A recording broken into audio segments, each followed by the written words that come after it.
Hello, everyone, and welcome back to part two of my Mormon Stories interview with Alex Winters, a presenter on the multi-year BBC television program called CBeebies.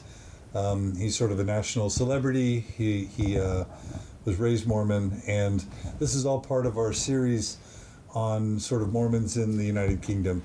And we're super excited to be here. I think it's still September 20th. If I'm, it's probably September 21st now. 21st now, yeah. Because it's like 1:30 in the morning.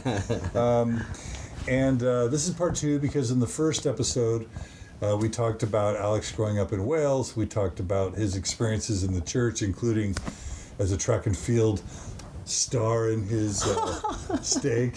And, Is that what I said? No, that's me. That's what I said.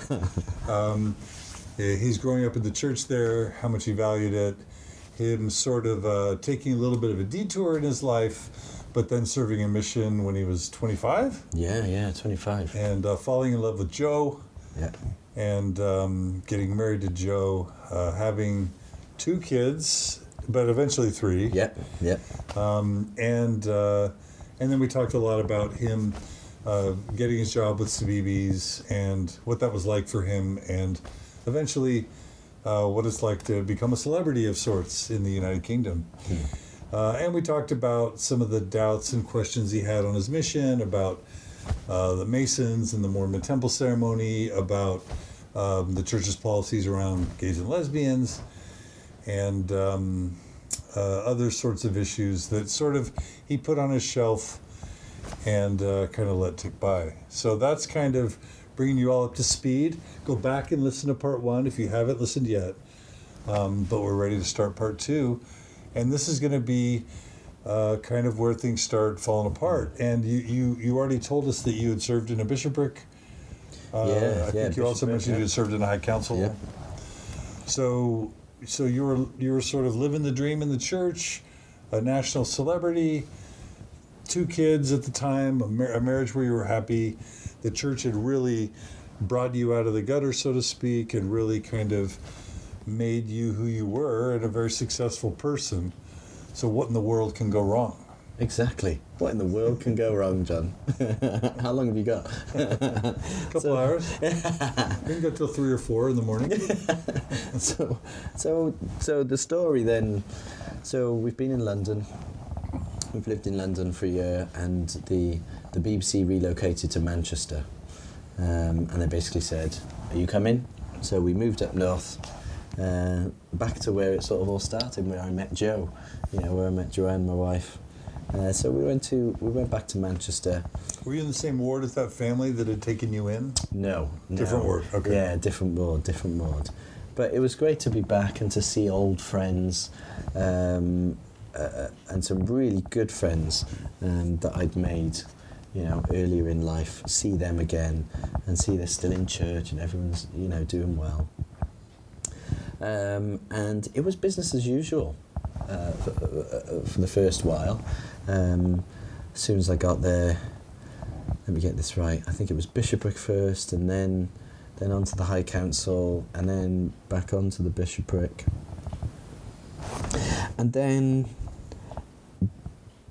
things started to happen, and I'd said previously that something I'd always struggled with was the view on homosexuality, and that had always been something that stuck with me. And then, so in the past few years, of course, we have the church releasing the essays. So, I don't have anything massively unique here in my story, but it's my story and discovering things, and it was this that propped up again. So I had seen on Facebook someone, and I forget who it was, had posted an article, and that the church had put up on the website, and I'd had a look, and within there was the phrase that people could be born gay. Now, this is something actually I'd always believed, there was no way I believed that my good friends who were gay were gay because of nurture. In my head, I just thought, no way, they were born this way. They were born this way, and I'd always thought that. But the church had taught otherwise, really, hadn't it? And since I've learnt about, aversion therapy and all kinds that the church was involved in, which, I just think is horrendous. And so for me, seeing that, whoa, hang on a second, so you can be born gay, which is great and I agree with, but that was an about turn for me. Now, I was all in with church and believed that prophets spoke to God, that they had revelation from God. This was what I'd been brought up and conditioned, to believe, and I thought that was literal. So for me, in what might be a throwaway line, was something that set alarm bells ringing. Because I thought, well, that means that God has changed his mind. That means that God is perhaps is now telling us, do you know what? Yeah, I used to think, I did tell you previously that people couldn't be born gay, but now they can be born gay. And this, I could not shake this, because for me this meant a few things. The gospel, principles, doctrines are changeable.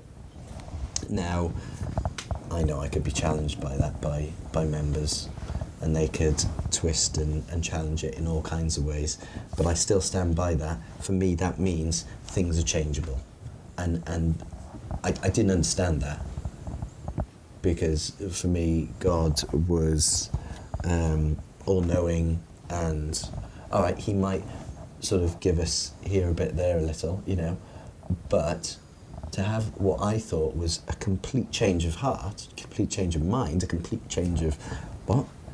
And so I spoke to my bishop about it, and just thought, well, what do you think of this? And he, he's a good lad, and was CES, and we had a chat, and I thought, okay, yeah, I can perhaps accept it, but I didn't really. I couldn't accept it, and from then on, I started to look a bit more. I have never, I said previously, I have never been into sort of researching church history or anything like that from a questioning point of view, because why? What is there to question? I know what the narrative is. I know what I've been told. Joe Smith was an uneducated farm boy. He had the first vision. He received the plates. He translated them. So it was almost the church's doing that has sent me away, like many other people out there. And so when the essays started to be released, and I started to read the essays, I was not seeing a refreshing way of presenting new things. I was seeing problems and issues that I was never aware of. So there was nothing sort of, this is it. Look at this is exciting. Blacks in the priesthood, didn't know about that, or this, or this was what? Because I had been ignorant, and maybe that's, it's my fault because I hadn't looked into it. So if anyone, a friend, said to me, don't you believe in having 50 wives and polygamy, I would answer the same trite, oh no, polygamy was back with the pioneers, and it was only done because, the men didn't want a woman who'd lost her husband to be on their own with that big journey. It was just that.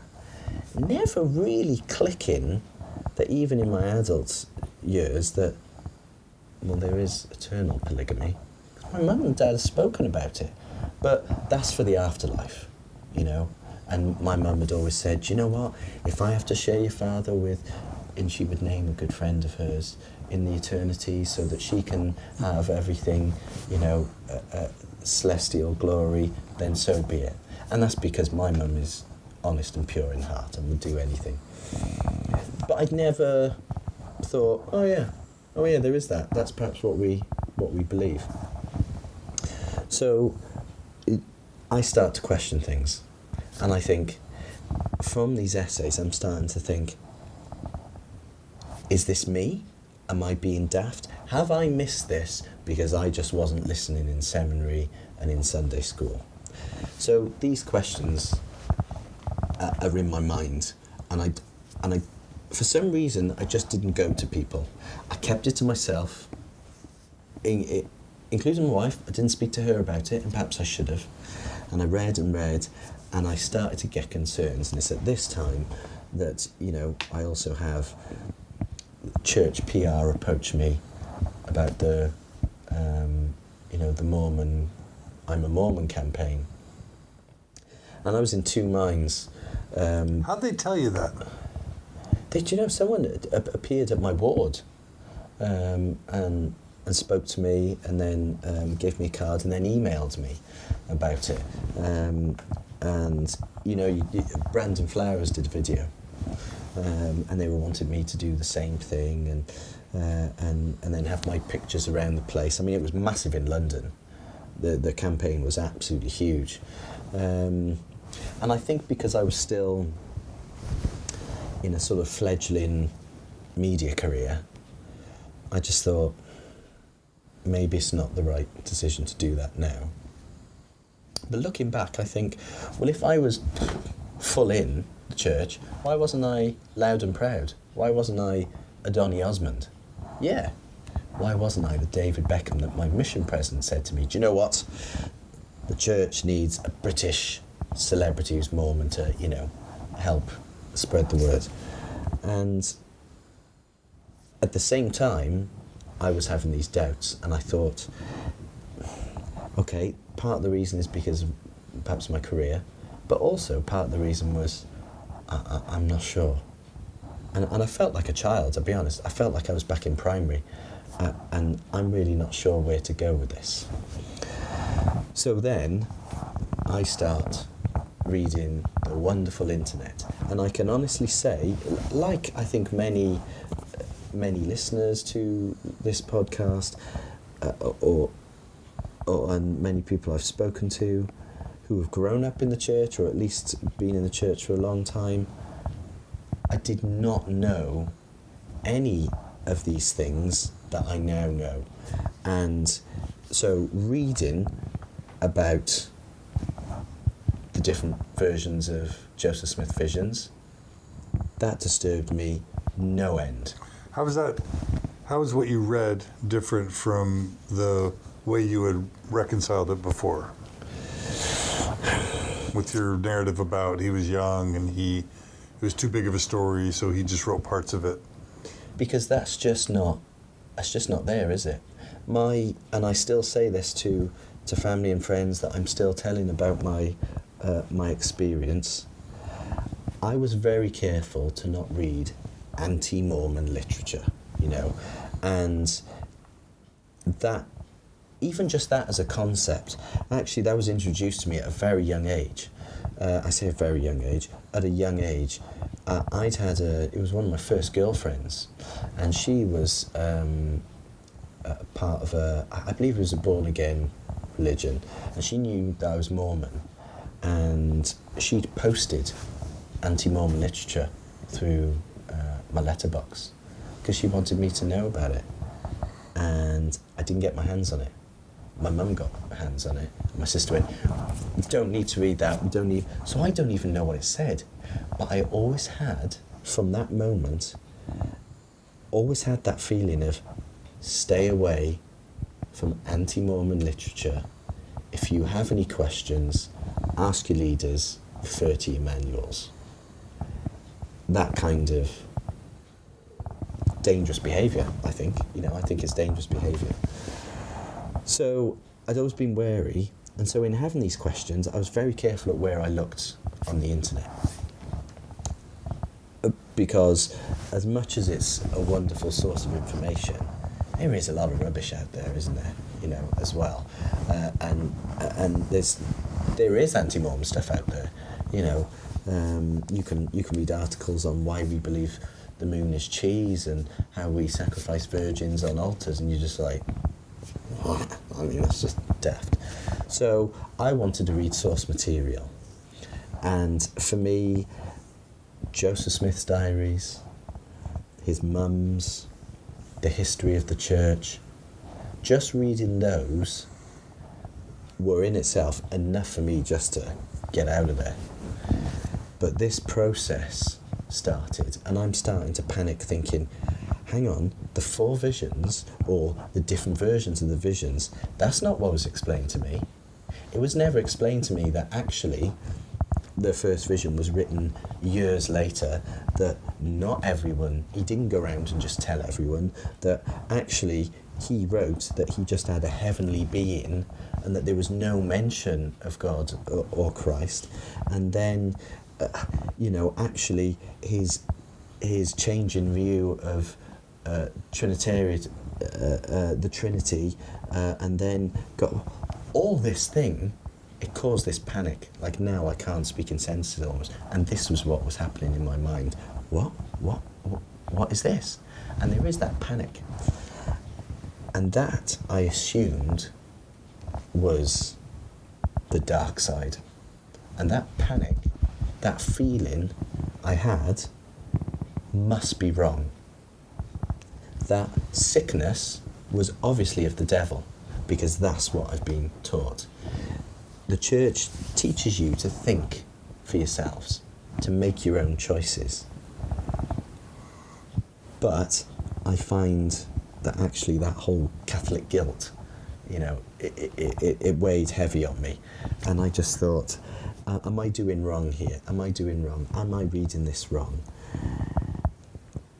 But this is source material.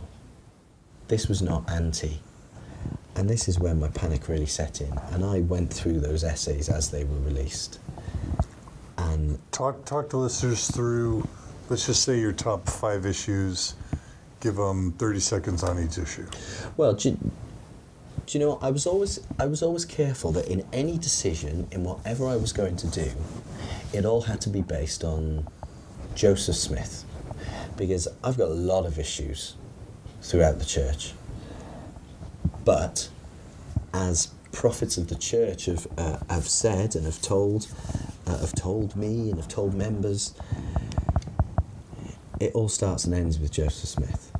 If Joseph Smith wasn't a prophet, and he didn't have first vision, and he didn't receive the gold plates and translate them, then it's not true. And I know there are lots of people out there who have a different way of thinking, and lots of people who perhaps are not sure about those things but still go to church. Well, at this time in my life, it was black and white for me. I said to myself, right, okay, let's read around this, let's keep reading, and let's just focus on Joseph Smith. So my initial issues were the history of Joseph Smith, this uneducated farm boy. Well, I didn't know anything about him being a treasure seeker. Does that really matter? Could he still have been a prophet? Well, yeah, of course he could. But I didn't know that he was a bit of a fraudster and had faced charges here, there. So I thought, well, why wouldn't I have been told about that? Because I suppose it is pretty important. If I'm putting everything on this person, I still think their background is important, And so the first vision, then finding about the Book of Mormon, the seer stone, I mean, that was massive for me. Tell the listeners what that means. So finding out that all this time, I thought that Joseph Smith had the plates, and just like the pictures we had in primary and grown up, he sat there at the table with the gold plates, leafing through them and perhaps doing whatever he is to translate them, look at them, using the Urim and Thummim, the glasses, and that's what we're taught. That's the narrative. And then to find oh, hang on, Elder Nelson in 91 or whatever refers to the seer stone. I'm like, what is that? And then with, the church essays and the revelation, okay, it was a rock in a hat. What do you mean rock in a hat? Well, he had his seer stone, and this was placed into a hat. And for us that know this, he put his face into the hat, and the translation appeared. And as long as he was faithful and worthy, that translation of the plates appeared. So I started thinking, well, why has that been hidden? Why then do we have pictures in with the plates? Why were they even necessary? Couldn't he have just had the hat and the stone? So I'm starting to see truths that have actually been completely hidden, or just a lack of clarity. And for me, a lot of it rested on that, because I started thinking, oh, hang on a second, because if that thing is wrong, then it doesn't matter about everything else, because that means it's all wrong. And I think what's hard for some people now is when you see the church today. If we go to church on a Sunday, it's a Christian church, and it's full of lovely, faithful people. It has beautiful songs, it has testimony meetings, Sunday school where you search and see. It all seems great, doesn't it? But it's however many years on, and it's progressed and it's morphed and it's changed into that, which on the surface looks great. And I think that's why I've never been bothered about looking deeper into things, because why? It's not necessary, is it? So, any other big issues besides Book of Mormon translation, First Vision? Prophets. So I believed, as I was told, that and taught that God would never allow a prophet to lead people astray. Okay, man is not perfect. Prophets are not perfect. But I couldn't understand a prophet repeatedly doing things and being allowed to get away with it. So, for me, Joseph Smith, the treasure seeking, the apparent lies with the first vision, and then moving on to polygamy, the potential possibility of sleeping or having sexual relations with underage girls, the forced marriages, all these things with polygamy. I mean, that blew my mind. And I just thought, there's no way that the God that I've been taught about would allow a prophet to get that far down the line before removing him. And I just thought, wow, what is that? And then he's followed by Brigham Young. Oh my gosh, and it gets even worse. So, and specifically with his treatment of women, Brigham Young now, and polygamy, and blacks. I mean, I feel ashamed now. I actually feel ashamed of someone like Brigham Young, and I want nothing to do with anyone that believes that he was a prophet. And it's all very well for... What did he have to do with blacks? What did Brigham... I mean, some of his quotes about blacks and the priesthood and saying that they would never have it, but also demeaning their physical features, their social standing, sickens me. So he is someone who is, his whole sort of adult life and from teenage years has had a problem with the church's view of homosexuality, to now find out that this has been the view of past prophets on, because it wasn't just Brigham Young, the two that followed, Woodruff, John Taylor, John Wilford Taylor, Woodruff. as well. They as well. So I'm thinking there's got to be an explanation here. There's got to be an explanation. And I read some of the explanations, and I find out that, well, it's all right because the blacks got the priesthood in the 70s, and the beliefs of those prophets in the past and everything they said has been disavowed. Well, that now literally blows my mind, because I'm thinking, what? Whoa. Well, so where does that stop? Will, in 20 years' time, will we be disavowing the church's view now? So President Monson's view on the latest LGBT policy / doctrine. Is it policy? Is it doctrine? Is it policy again? Will we be doing that? So I started to lose a trust in present-day prophet. I've lost trust in the very first Restoration prophet, Joseph Smith, and the few guys that follow him. Things are starting to fall apart, because then I find out about Spencer W. Kimball's involvement with homosexuals and aversion therapy, and now I'm really thinking, and I'm panicking, and the more essays that are released by the church, the more I'm struggling. And of course, alongside that, in the past couple of years, I then have access to various writings by, people that perhaps a lot of people are aware of, Fawn Brodie, and then the work of the Tanners, and then, more recently, Jeremy Runnels. So I struggled with this for a year.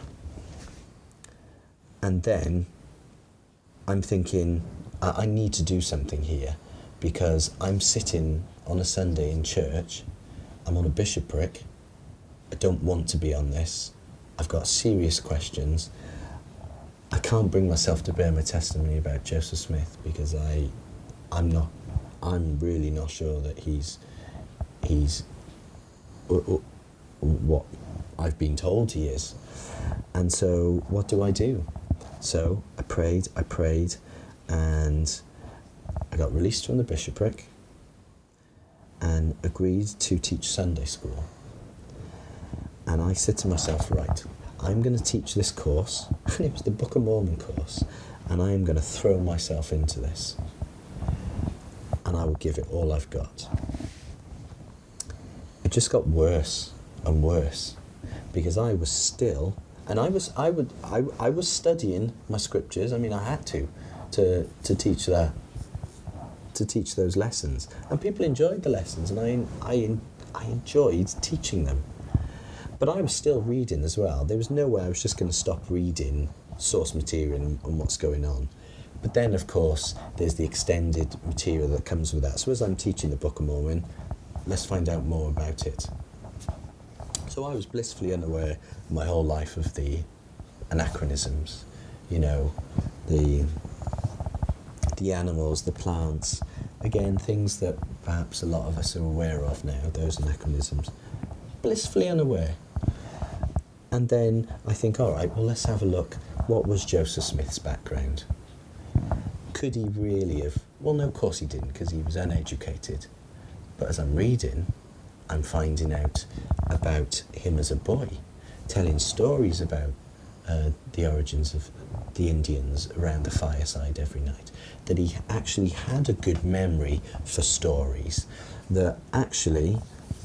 They didn't have telly back then, so these wonderful Christians, it was not abnormal for men and women to be reciting and learning most of the Bible.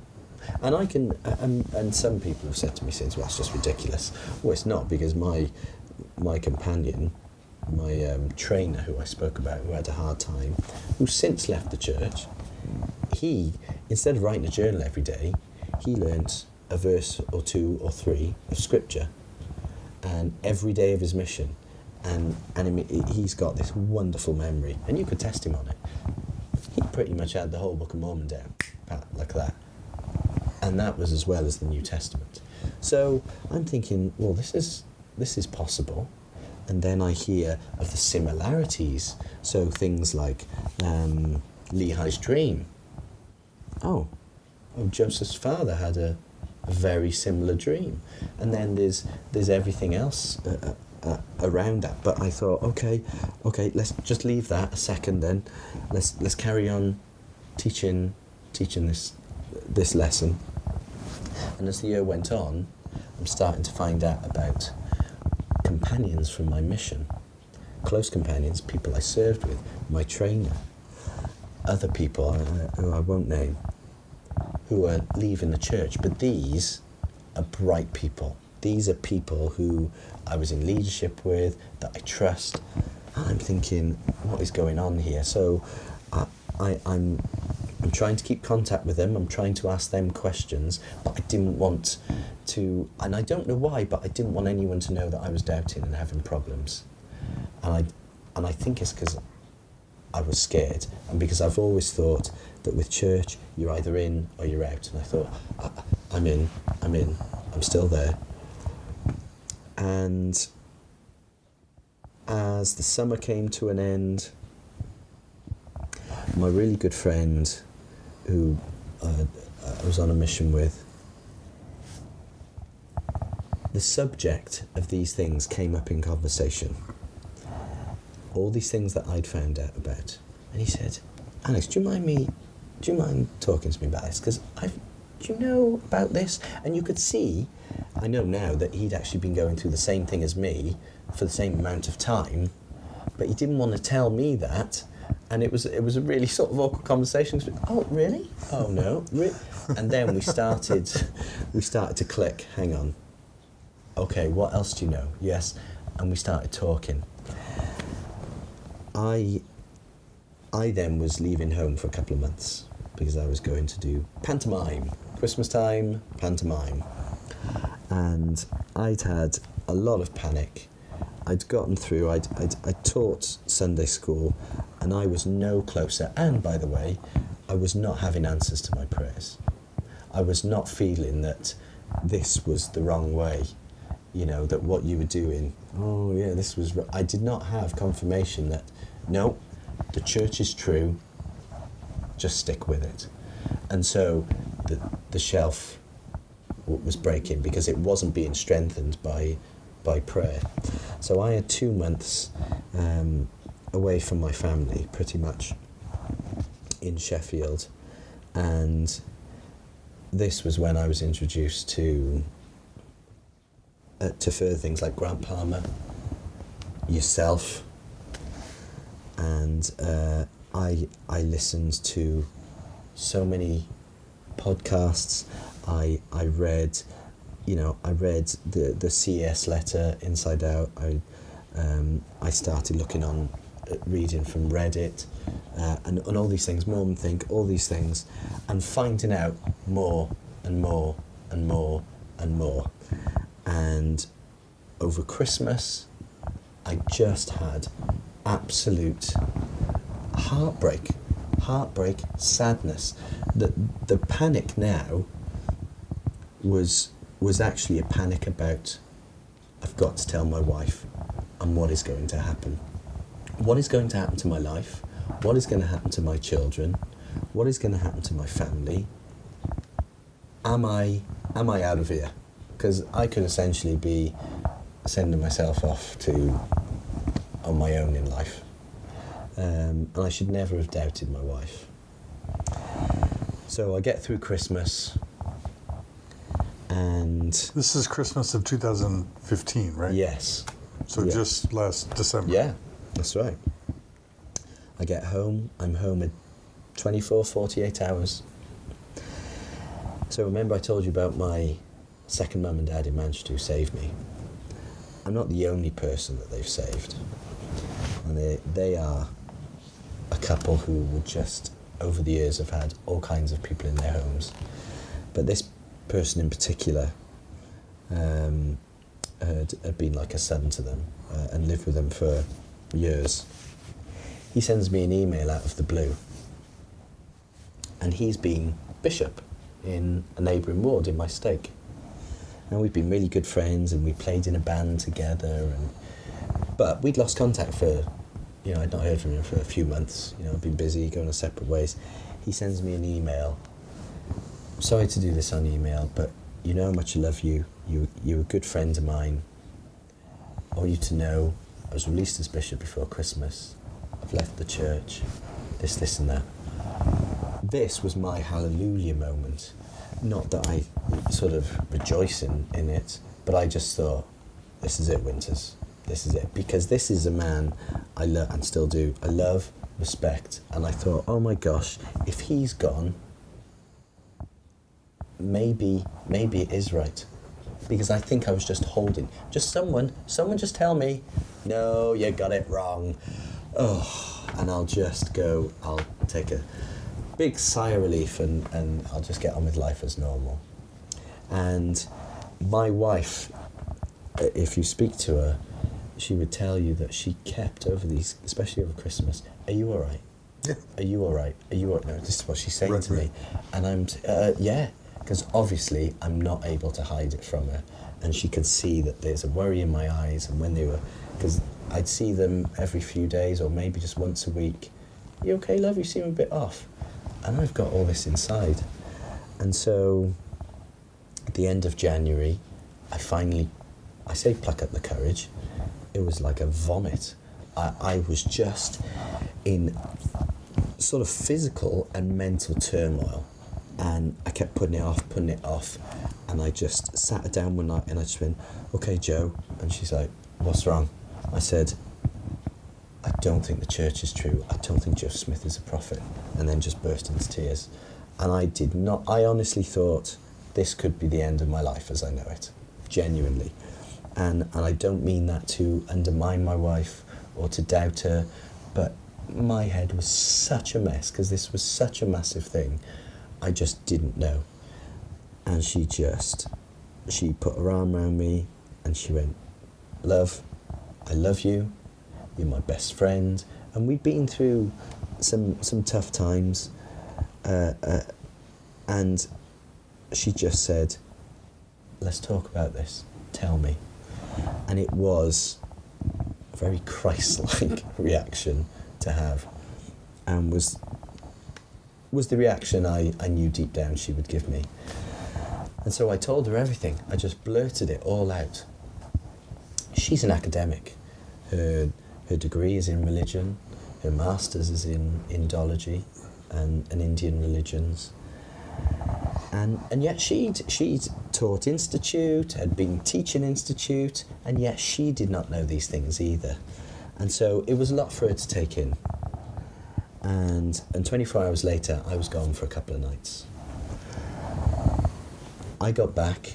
She is unbelievable. She had read everything from the excerpts that I put together, links that I put together. She'd listened to one of your podcasts, she'd read the CS letter, and she, within a short amount of time, she just said to me, I'm with you.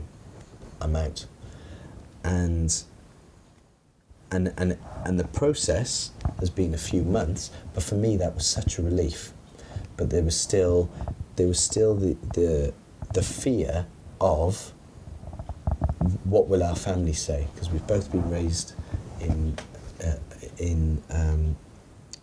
church, and her family is massive and well established in the church, and we then started a journey really of fear and not knowing what's going to happen, not knowing, even though we felt this was the right thing. For a while, you just can't get rid of, I feel like our life's falling apart. How do we tell the kids? Are we doing the right thing for the kids? Are we damning them to hell? Are we damning ourselves to hell? What do we do? And the realisation that perhaps we've been caught up in a cult? I don't like saying that, but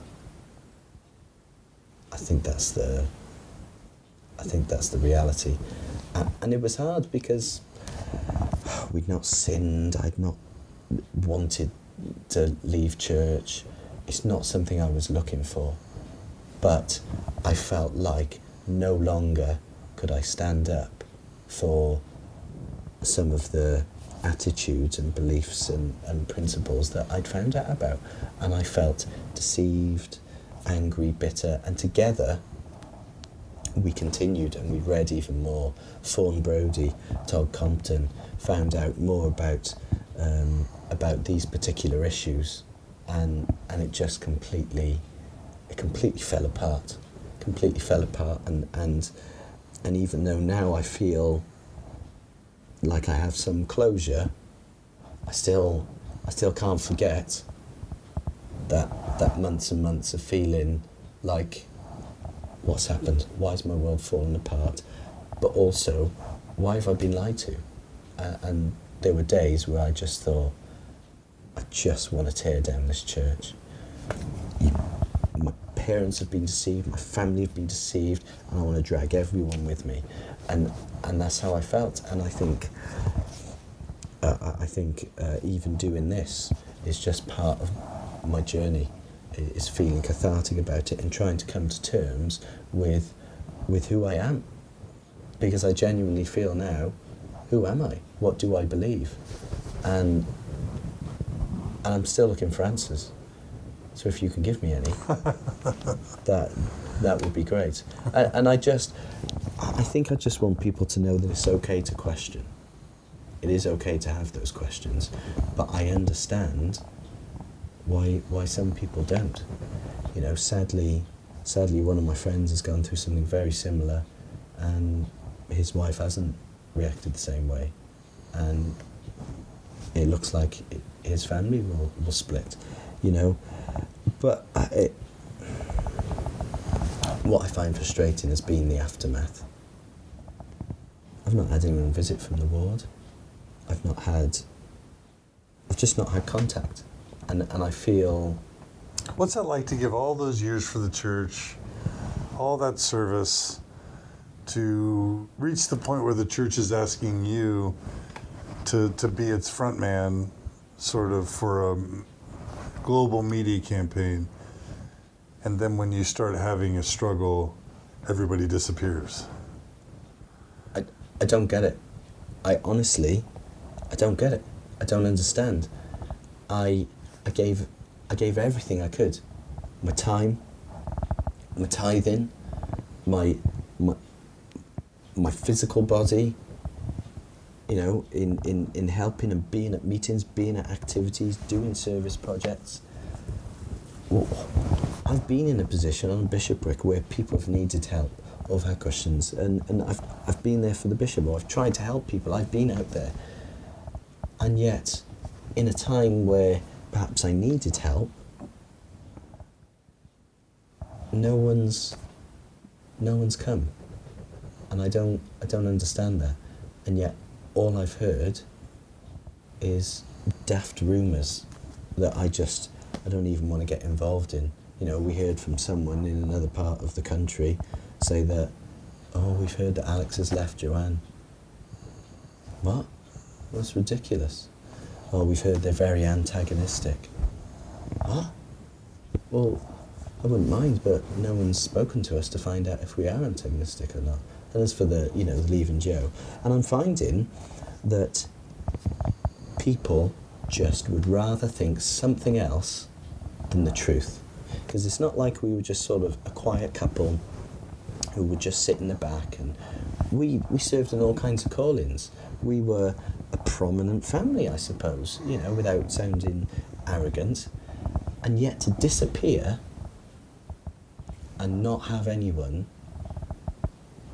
a part of there's two people, but even then the reach out has been nothing to do with church per se.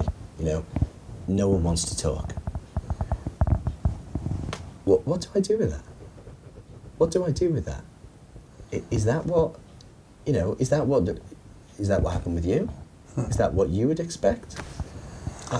Yeah, well, I guess the answer to that might be found in my question to you. Is there anything anyone could say that would change your mind? Now? No. But back then, when I had questions, did it matter what frame of mind I was in? Why was someone, not that it's an issue, but I do find that, What would you expect from a Church of Christ? What would you expect that you had given your life to? What would you want? A reach out. Meaning what? What would people do? Phone, be round. I mean, if I was the bishop, I'd have been straight round to me. I'd have been knocking on my door going, Winters, what is going on? What questions have you got? Let me help you. But this is where I've come to a conclusion that in so many parts of the church, now I can stand back, it's like I've had blinkers off, that I can see there's so much conditioning, and there's fear, and there's just surface sort of feelings, but also there's definite reactions to things. So telling my mum, bless her, the first thing she said to me was, have you been sinning? And no, I haven't. Questioning does not mean you've sinned, but that's the reaction a lot of people. Have you been sinning? And I don't understand it. And now I do resent things. I feel like I've missed out on things in life. I really do. I think because of those sort of conscious and subconscious pressures of the church, my wife and I feel like we've missed out on things. She perhaps hasn't followed a career path. I would love to have been a stay-at-home dad. But there's that whole, I'm the priesthood holder, this is expected, this is what's expected of my wife. And so it's hard for me to not feel some kind of resentment. But at the same time, psychologically, I also don't know how to feel almost, because I'm now in a position where I don't know if there is eternity. So if there's not, I feel like I've put things off. And I feel like in church, we do. And they do put things off because this eternity, you can do it then. So I feel like I've not been able to properly mourn people that I've lost through death. Because I've thought... Like your brother? Well, more, do you know what? My grandparents, just recently, because I'll see them again. I don't have that now. I don't know if I will see them again. And so now I think I'm like thinking about it all again. It's almost like you're mourning all over again. And, for my wife who lost a brother, she's now thinking, maybe I won't see him. It's given us an urgency in life, though, and I don't know if anyone else has experienced that. We do have this urgency that we enjoy this time now because we don't know what it is next. So I am going to love my wife, my children, and I'm going to try and be the best husband and dad that I can be. Now, I've always tried to be that. I've made mistakes, but now it seems like there's something different. But I do feel like I don't want to bring the church down, but I do want people to be aware that perhaps things are not what they seem. There isn't clarity, there hasn't been clarity, that there is conditioning and, dare I say, brainwashing, even though people will argue that I think is dangerous. But I do feel, we feel a bit stuck now because we're looking for people who are like ourselves in our position, because we're looking for help so what can we do with our children? How do we teach our children these morals, that morals, which to an outsider, they might just be laughing at us because they manage it. But when you're brought up the way we are, being told what to think almost, told how to think, it's like we're starting again in so many ways. And I find it really hard, but you know what? I feel like a weight has been lifted off my shoulders, and that I don't have to go through lots of mental gymnastics. And on the weekend, I was at a wedding of two friends of mine, two male friends that married each other, and that they had speeches and they spoke to each other from the heart, and I felt I had relief through listening to them, because I felt I wasn't living a lie. I felt like I was being honest to them, even though they don't know the situation, and that was a good thing. And I suppose I want people to know that there is life after, after church. Excuse me. So, when you think about how the church kind of pulled you out of the gutter and really saved your life, number one, is it hard for you to now come out and kind of speak out against it when you kind of really you met Joe because of the church, this family in Manchester kind of pulled you out of a really dark time. The church gave you loving parents, and you got you to the point where you were a national celebrity. So, how does it feel now to be kind of speaking difficult things about a church which some would argue you owe a lot of goodwill and loyalty? Yeah, I really do. I've had wonderful experiences, and friends and family have said to me, "So are you denying that you've had spiritual experiences?" And no, I don't. But I believe there's other things. I believe there's other things in play there, psychology and such, and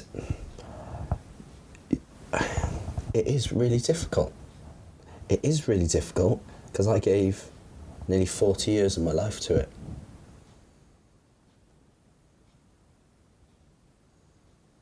I gave nearly 40 years of my life to it, and it gave me some wonderful things. But it wasn't honest with me. It wasn't honest with me. It wasn't as clear as I thought. And so that throws everything out. That throws everything out for me. And my mum says, what if it's true? What if it is true?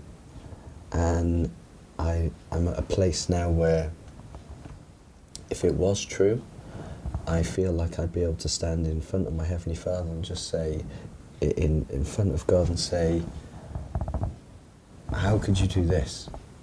How could you allow a prophet to treat women like this? How could you allow a prophet to treat homosexuals like this? How could you allow a prophet to treat blacks like this? And I feel like I could do that. And so in that sense, that overrides any feelings that I have of having to continue to give something back because of what it's given me. I feel like I gave it that. And you know what? If I would have had parents anyway, I'd have met other people.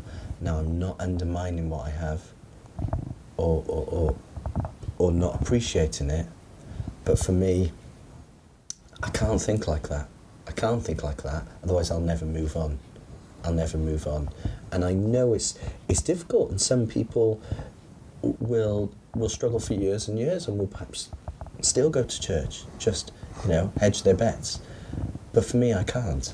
It is sort of cut and dry, in as much as if Joe Smith is not a prophet, then the whole thing is gone.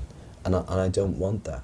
And I don't want the darker side of things to be in my life. I don't want that mental control. I don't want it over my children. I don't want my children to grow up thinking, My friend's homosexual. I actually don't agree with that. I want them to be able to find out everything. And you know what? I will tell them about the church, the younger ones. I will tell them about church. I'm not going to hide it. I'm not all of a sudden going to deny my LDS roots. But I will want them to come to their own conclusions with the truth. And I think now, this is my point. As a missionary, if I had taught those people that I baptised the real narrative that's out there, they'd never have gotten baptised. You sure?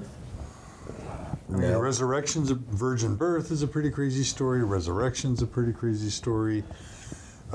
Moses, God in a burning bush is a crazy Totally. story. The ark, everything has crumbled though, John. And I think it's because I put those things aside, because I'd not given them thought. Because when it comes down to it, if I just moved away from the restoration, right now I'm in the frame of mind where I could probably leave church just from those things. The earth, the lifetime of the earth, the creation, evolution, you know, the Noah's Ark, the Bible. I could probably leave just on that, but for me it was important to not do that. It was to focus on what I had been taught, and to find what my true integrity, and that's been really important to me, and I feel that I have that now. I feel that I have that.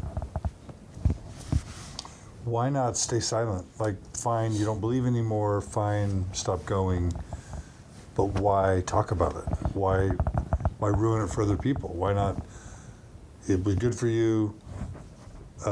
Let them have their experience and just kind of stay, especially given that you kind of have notoriety and probably influence. Why would you want to talk about this if it could cause others to question or doubt? Why? Because I think we should be questioning. If the church was up front about everything from the off, then I wouldn't feel the need to talk about it. A couple of close friends have said, "Oh, don't be that person that leaves church and can't leave church alone." And we've all heard that, haven't we? We've all heard that over and over. And it's because it's repeated over and over. Well, I tell you why I will continue to read about things, and I'm not going to go start knocking doors or start contacting lots of members and try and drag them away. That's not what I want to do.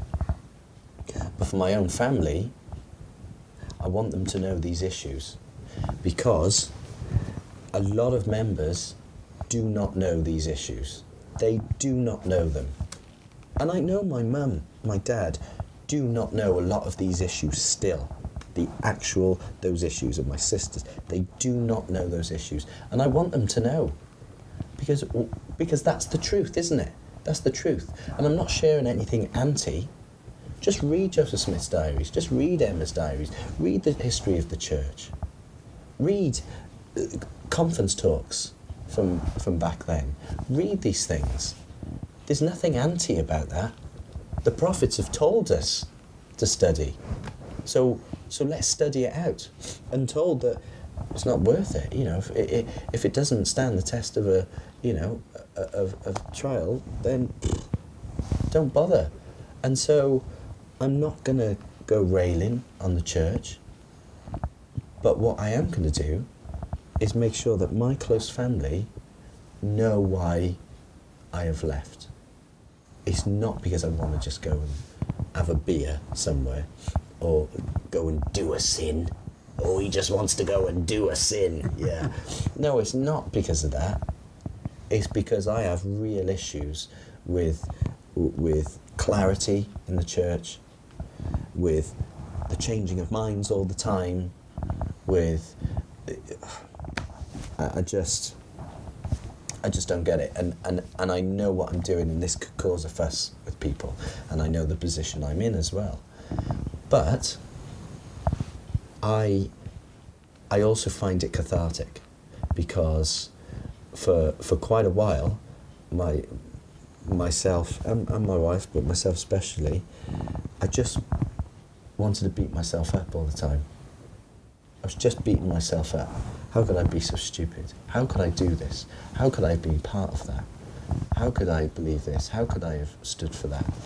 And, you know, I've watched documentaries and read books of people who've come away from other groups, whether it be, you know, Scientology, Christian groups, anything, and have said similar things.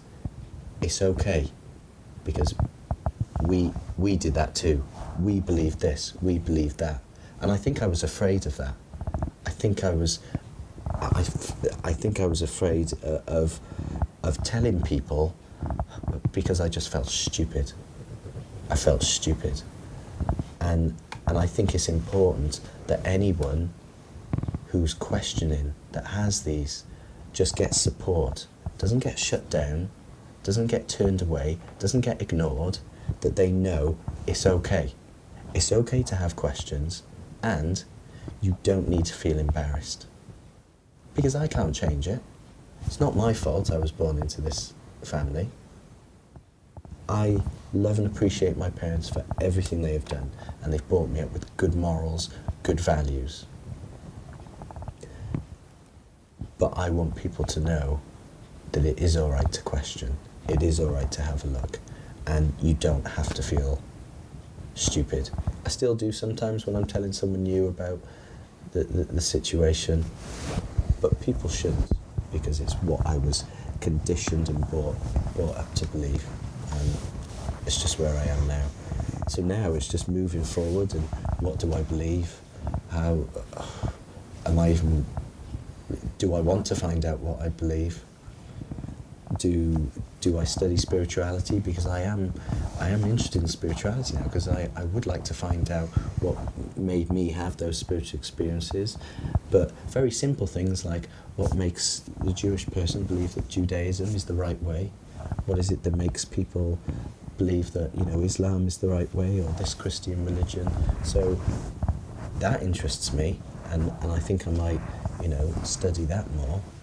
But for now, I'm just trying to work out with my wife where we are and how we move forward with our children, and looking for help, because I feel that there's perhaps not enough help out there, which is why, you know, Mormon Stories podcast, they've been really important to me and have really helped me, and if I can help someone else feel it's okay, then job done, even if it's one person. If everyone else has switched off hours ago, so be it. But if one person is listening and thinking, okay, I don't feel stupid, or I'm okay questioning that, or I feel at peace, then great. But I'm not a finished article, whatever that is. I'm still trying to find my way and work out what I do believe. And it's a funny old journey, isn't it?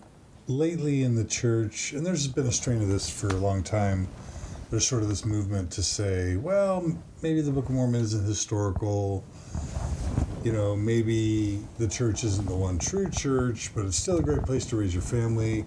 There's good youth programs. It's got good morals and values for the most part. It's my tribe.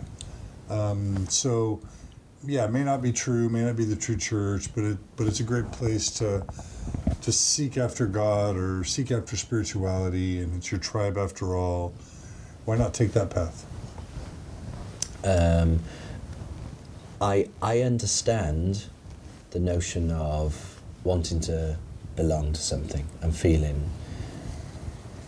I'm a big sports fan, and so from a sporting point of view, there's not much better than being stood with your fans at a game, and you're supporting your team, you're all singing the song, and you know you've got the opposition fans there, and you have that rivalry. So I understand that need of belonging. But for me, this is different, because for me, it's a belief system where it professes to be the one and only way, the true church. So for me, it's simple as, if I don't believe it is, then why hang around? Because, funnily enough, I found out that outside the church, there are other people who have morals as well. And so I don't, not waste time, because that's offensive to people, to my family, friends who still go to church. But for me, it would be a waste of my time. So if I don't believe it's true, then why go? And so I think for me, it's a case of where do I find those other things for myself, for my children? I'm not going to deny that it was a great upbringing. It was a great upbringing for me. But I wish I'd known some of those historical truths a lot earlier. And then I could have, perhaps found my way in life and done other things. It's hard for me to not resent missing out on things. I loved playing football. I was an alright player. If I'd been able to play for a club, maybe I'd have been a lot better and could have pushed to do that as a career, but I couldn't because it was all played on a Sunday, Maybe I could have had a different parenting experience. Like I said, my wife is a wonderful academic and had aspirations for career, but felt like she had to be a stay-at-home mum. Not that we resent the time we've had, and she doesn't. We've had a great time, but actually, it may have been a bit more balanced. And so it's hard to not resent those things, but you can find these things elsewhere. And so for me, it was sort of that cut and dry. If it's not true, then I'm not going to go. And I would find it hard, actually. I would find it hard. And I don't know how some people do it, how they sit there through church or through an activity when they perhaps don't believe or have huge issues mentally. I think for me, I've just got to make that, sort of cut myself off. Not from the people. I wish that sort of hadn't happened, but, sadly, it seems like I've lost friends somewhere. Do you worry a little bit that now that you've spoken out openly, the church might come after you and discipline you and maybe even excommunicate you like they have other people? I've not thought about that. All I've done is this interview. Does this interview mean that happens? I don't know. It would be hilarious, ironic. I don't know if after having no contact at all, to then have contact because someone heard a podcast. No, I'm not worried about those things. I'm not worried about those things, and my wife and I have just spoken about what do we do with our membership. What do we do? Do we stay members? Do we resign? So I'm not curry whore. I'm not here as an antichrist, and I'm not anti-Mormon. But what I am is anti-hiding the truth. So let's just be honest. Let's be honest with people. Let's be clear with people. But if for whatever reason, me speaking like this means that they want to come after me, it's very flattering, isn't it? No, I don't. I understand what I'm doing, and some people might be unhappy, but no, I feel happy with my decision that I've made, and I'll deal with that if it was to happen. It's kind of a weird time because they excommunicate Kelly, they excommunicated me, they excommunicated Jeremy Runnels, but then Tyler Glenn's been left alone, and it'll be interesting to see if they come after you, but it almost seems like there's not consistency, and they do some type of calculus where, are they too famous, and if they're famous, then we won't go after them and we'll let them alone. And I'm not sure I'm that famous. Do you know? I don't know. I'm not even sure I have an opinion on that because I don't understand it. And that's other things. I mean, I could talk for hours with you because I don't understand sometimes how the church decides certain things. There seems to be inconsistencies with that as well, how they decide on things like that. But you know what as well? I do think, and it is all sort of seems very final and as though I'm, down the line, but does that really matter? Does that matter? Because if I'm making this decision turning away, does it matter if I remember? Does it matter if I'm excommunicated or they treat me a certain way? Perhaps not really, because I don't believe it. I don't believe it. So, if they come, they come, but maybe I'll have resigned before then anyway. what if someone were to call you a traitor? Like, the church has been really strong in the UK for decades and decades. It had so many good things in your life. It's helped a lot of people. What if someone just said, you're a traitor to your people? Because I would say, well, to my people are just around me. My people are my family and friends.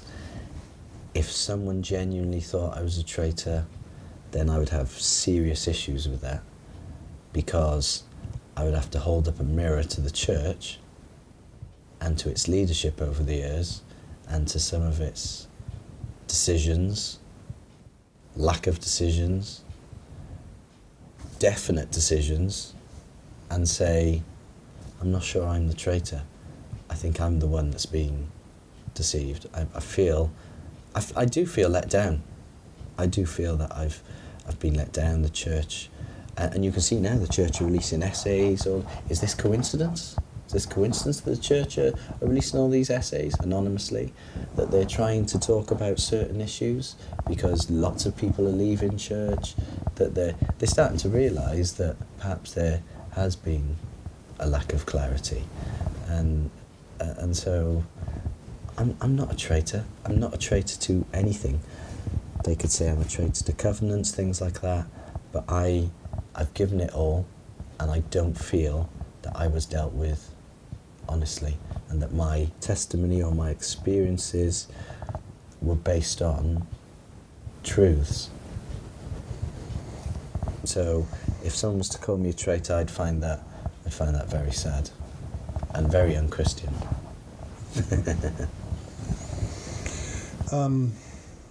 We're about to wrap up. If let's just say there's members of the UK or other people in the world who really haven't read or studied or listened to any of this stuff, let's just say they're hearing it for the first time, and you want to give them a chance to be able to just learn for themselves. Yeah. And like you said, if they stay, great. If they don't, but what let's just say pick 5 or 10 things you would sort of list off and say, read this or watch this or listen to this or. Do you know?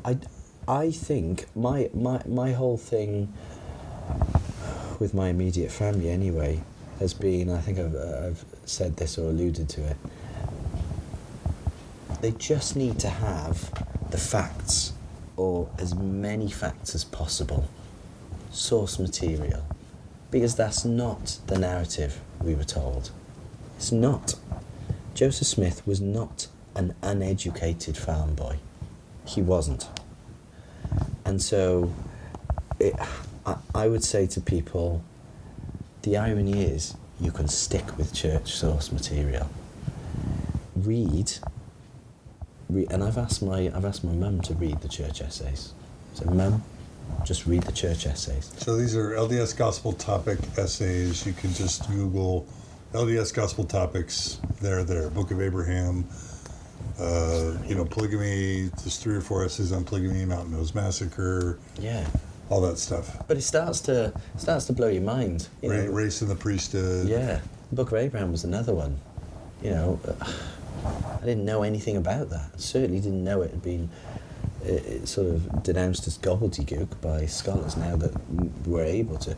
So I would say to members, read those essays. Read the essays. But also... But aren't they written to kind of give partial truths, hide the really bad stuff, and create some sort of contextual spin so that a member would read them and not be troubled by them? I mean, isn't that how they're written? That's very controversial of you, John. I know. It's a little cynical. Let's just say that's what I hear from people.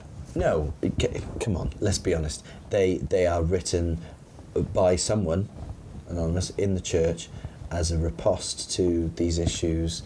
So yes, they are apologetic essays. And for me, they are enough.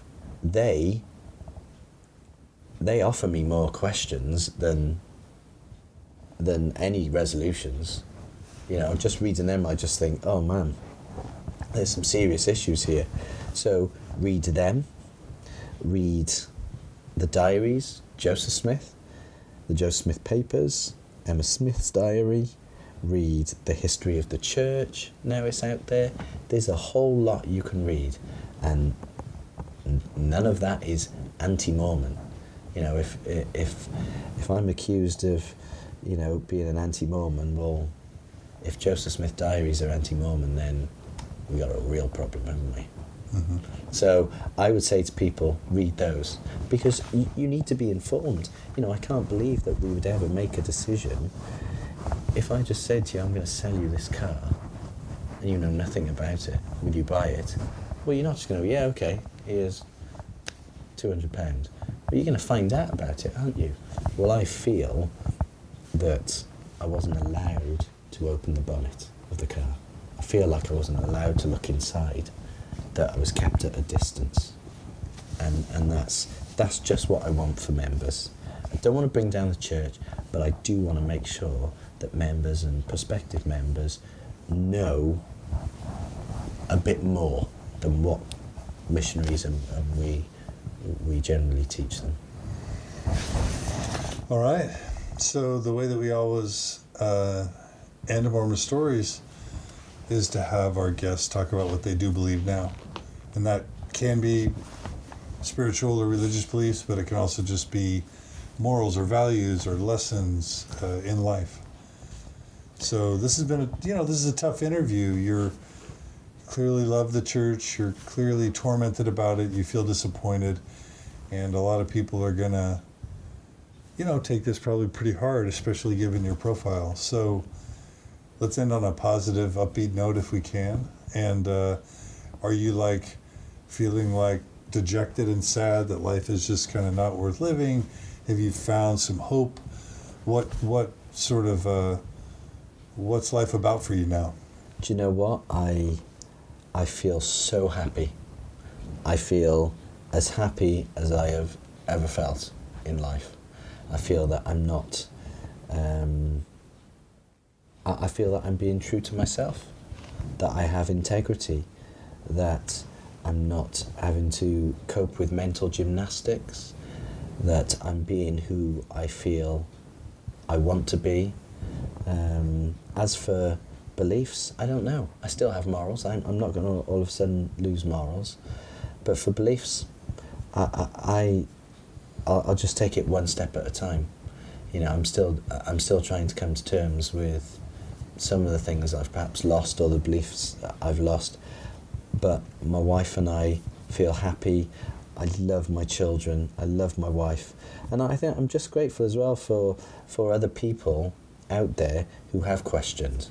And, for things like yourself and this podcast, for the Tyler Glens out there, for the Jeremy Runnells, for, let's go back to, Fawn Brody and the Tanners. I'm grateful those people now have asked questions and have done that so that I can ultimately now be where I am, even though it's been sad, a heartbreak. I feel happy and I feel a weight off my shoulders. And, I just want that for my children. And right now, what I believe religiously about God, about an afterlife, about creation, I don't know. And I'm just I'm just putting that to the back of my mind for a second while I still get through. So yeah, I am happy, and there is happiness outside the church, and there is morals and good values, and I don't know. I'll let you know in a year's time. Okay, we'll give you a little time. It hasn't been that long. Real quick, the November 2015 policy about same-sex marriage leads to is grounds for apostasy, and children of same-sex married couples can't get baptized unless they turn 18 and denounce their parents. How did you react to that? Well, of course, that was, red rag to a bull. I can't get my head around that.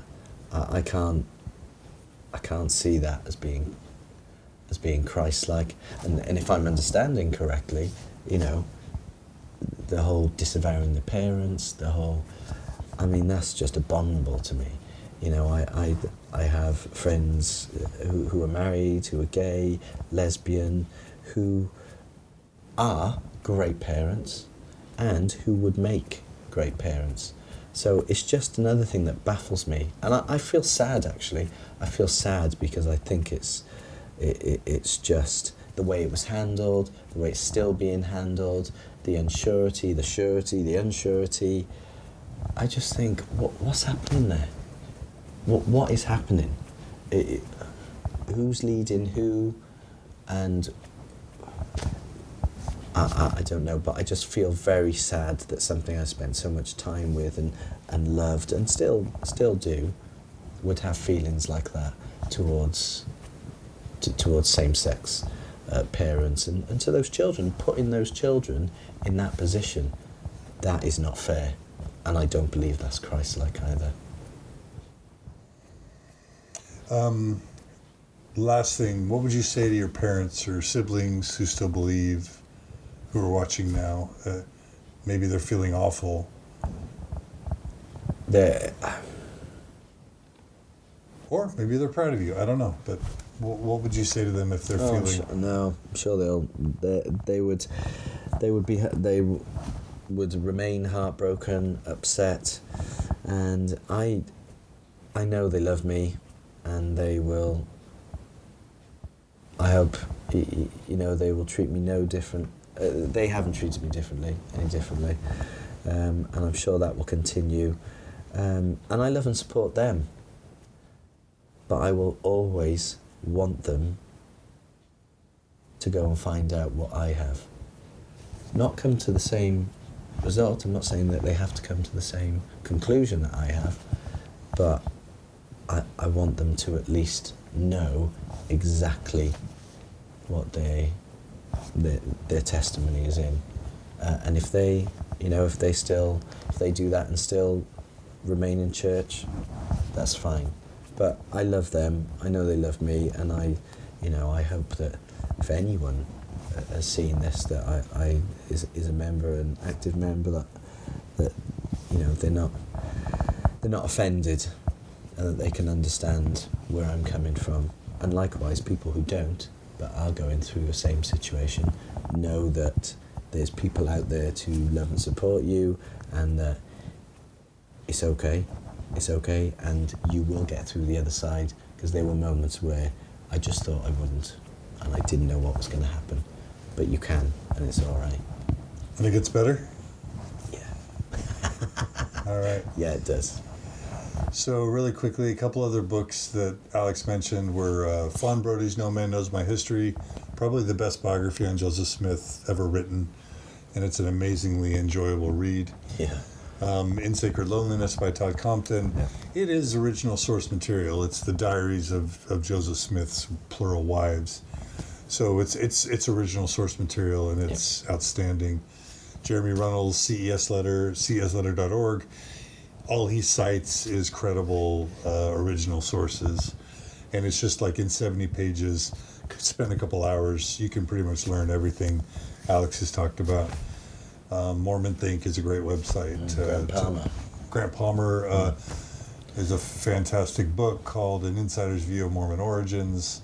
He really explained, if you're like, oh, the Book of Mormon's too amazing, no one could have written it, he tells you how someone could have written it, and it gives a really plausible explanation for the Book of Mormon, and helps you understand the witnesses better and how that how that could have been more of a creation. So those are some of the sources you mentioned, and absolutely, and we want to make sure listeners can get the information along with the essays. I think that's important. All right, Alex Winters. So what's next for you? CBeebies, are you talking about next steps, or are you just going to kind of see how things go work-wise? No. So CBeebies is coming to an end for me now, and I've started an events business with a family member, and who knows, maybe in a few years you'll see me in Hollywood. Yes, come to Utah. Start a new Hollywood in Utah. Okay, you're on. I can do that. I can do that. All right. Well, good luck. Hi, Joe. We love you and your family. And all right. So, thank you for joining us today on Mormon Stories. It's been a real pleasure to be able to do a couple interviews here in the UK. We do want to do a few more interviews in the UK with some select people. We've got a couple people in mind, so look for a few more of these. We're really grateful to all of you. Please join us at mormonstories.org to comment. If you have questions for Alex, comments, if you want to make nice, constructive comments or questions, please do. If you want to be mean or nasty or rotten, just don't bother. I'll delete the comments if you do that. I can't always end a podcast without thanking anyone who contributes to Mormon Stories financially to make it possible. We're able to do this because some of you take the time to go up to the website, mormonstories.org. You can do it at Mormon Matters, A Thoughtful Faith, Mormon Transitions, Mormon Mental Health. You go up to the right, click a monthly amount, click donate, and that money goes to a nonprofit. It's tax deductible. We have fixed salaries, and it's all transparent, and your money goes to make all this possible. So if you value these interviews, please contribute. And thanks to all those who do. Again, we're grateful for all our loyal listeners. We've got a lot of really great interviews in store. You ain't seen nothing yet. So please keep supporting Mormon Stories. Tell others about it. Share this interview on Facebook, on Twitter. Go up to iTunes and like Mormon Stories, or give it a good rating, 5 stars. And that just helps get the word out. And again, the goal isn't to get people out of the church. It's to just make people informed about what they're a member of or what they're considering joining. And then people can make whatever decision they want. But Exactly. At least they do it from an informed perspective. And we want to thank Holly Alden for managing the camera today. Thanks to everyone. And Noah Rochetta for giving us his Photo Pro camera tripod to use. Go Photo Pro if you want a really great tripod. So thanks to everyone for checking in, and please tune in again soon. Take care.